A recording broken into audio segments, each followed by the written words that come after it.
miércoles 18 de febrero se realizó el primer simulacro metropolitano entre Ciudad y Estado de México en punto de las 11 horas. La hipótesis fue un sismo de magnitud 7.2 con epicentro en Pinotepa Nacional, Oaxaca. En este ejercicio participaron ciudadanía, instituciones y personas servidoras públicas, entre ellas la presidenta Claudia Sheinbaum Pardo y la jefa de gobierno Clara Brugada Molina. Fue un éxito rotundo este simulacro. Y es muy importante para la ciudad, pero sobre todo para la población, ensayar, tener espacios que nos garanticen que esta estrategia colectiva de prevención pueda ayudarnos a practicar protocolos. Precisamente Ciudad y Estado de México reportaron saldo blanco tras el primer simulacro metropolitano. Las autoridades capitalinas informaron desde el C5 que la alerta sísmica sonó en casi 14,000 altavoces con una eficacia de 98%. En el ejercicio participaron 8.2 millones de personas y más de 21,000 inmuebles en nuestra ciudad. El tiempo por medio de evacuación fue de 1 minuto con 52 segundos.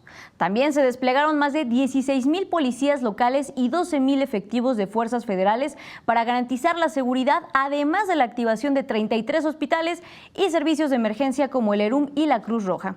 Este ensayo refuerza la coordinación entre ambas entidades para mejorar la respuesta ante una emergencia real. Más adelante le tendremos todos los detalles de este simulacro. Y miren, más noticias. Anoche el exgobernador priista de Veracruz, Javier N., fue vinculado a proceso por el delito de peculado, luego de que en 2012 probablemente desvió 5 millones de pesos destinados a obras de salud en beneficio de menores de edad y personas adultas mayores de la entidad. El juez de control con sede en el Reclusorio Norte, Gustavo Aquiles Villaseñor, ratificó la medida cautelar de prisión preventiva justificada contra el ex servidor público y concedió 6 meses para el cierre de la investigación complementaria. De esta forma, el exmandatario seguirá en reclusión, a pesar de que el próximo 15 de abril cumpliría su condena de 9 años por los otros delitos de asociación delictuosa y lavado de dinero. Y mire, en información de la conferencia mañanera del pueblo, la presidenta Claudia Sheinbaum Pardo anunció que el próximo lunes enviará al Senado de la República una iniciativa de reforma al artículo 127 constitucional para establecer que las pensiones de exfuncionarios de altos mandos de confianza no podrán exceder 50% de las remuneraciones que percibe la persona titular del Ejecutivo Federal. Precisó que con esta medida se recuperarán alrededor de 5,000 millones de pesos que serán destinados a los programas para el bienestar.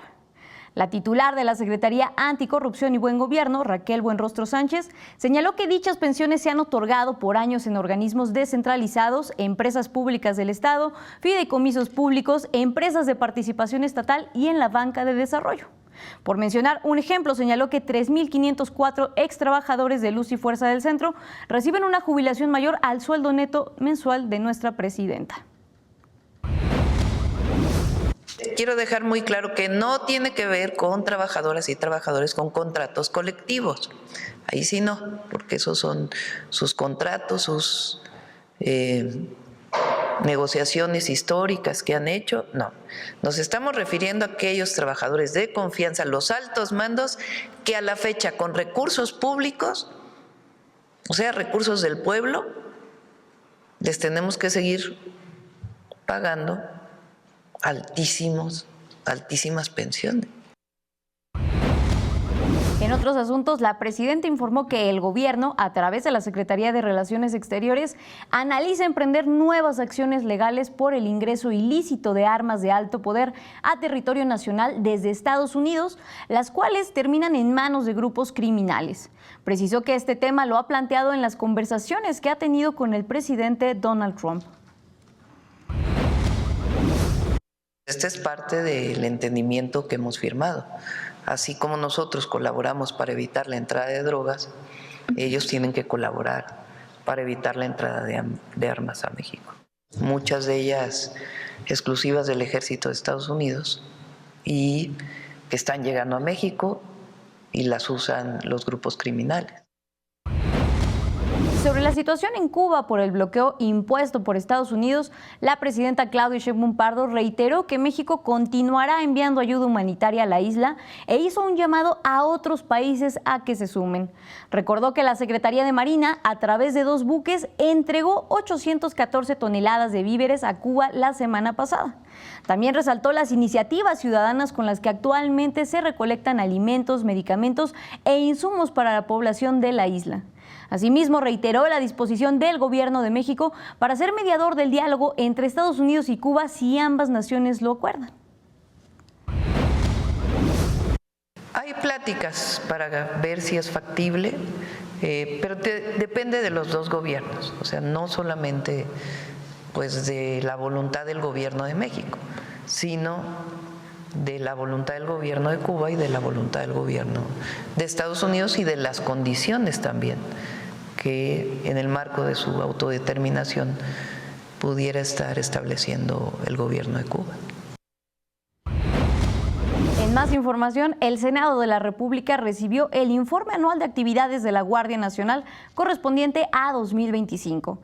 El documento detalla que el año pasado el Cuerpo de Seguridad recibió 206 agresiones por parte de la delincuencia y que en 191 casos los elementos de la Guardia Nacional utilizaron armas de fuego para repeler las agresiones. El informe precisa que 54% de los ataques se concentraron en 4 entidades: Michoacán, Sinaloa, Guanajuato y Sonora.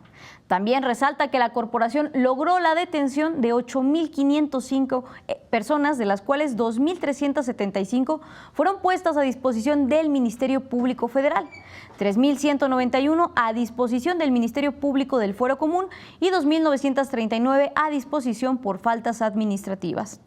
Por otro lado, el Pleno del Senado de la República autorizó el ingreso a territorio nacional de 12 integrantes del Ejército de Estados Unidos que realizarán actividades de capacitación a las Fuerzas Armadas mexicanas.